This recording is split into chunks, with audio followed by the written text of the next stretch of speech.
Mahatma Phule police station कल्याण यांच्या हद्दीमध्ये November महिन्यात 2025ला एक चेन स्नॅचिंगचा गुन्हा दाखल झाला होता। त्याच्यातली हकीकत होती की यातील जे फिर्यादी आहे सी जी राजन, हे रात्री त्यांचं हॉटेल बंद करून घरी जात असताना घराच्या खाली दोघांनी येऊन त्यांच्या गळ्यातील चेन ओढून घेतलेली होती आणि एक जण त्यांच्या पाळतीवर होता। अशी तिघं मिळून त्यांनी ती गुन्ह्याला चालना दिली होती।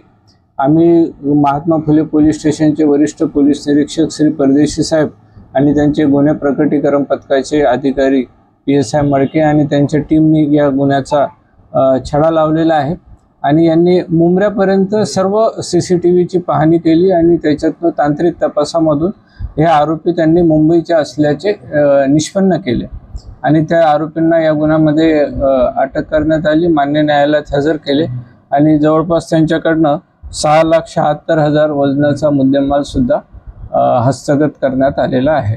या गुन्ह्याची व्याप्ती थोडी मोठी होती, फार जास्त आम्हाला CCTVची पडताळणी करावी लागली। याच्यात मुंबईपर्यंत आम्ही माहिती घेत मुंबईपर्यंत पोहोचलो आणि तेव्हा ह्या तिघा आरोपितांना अटक करण्यात आलेली आहे।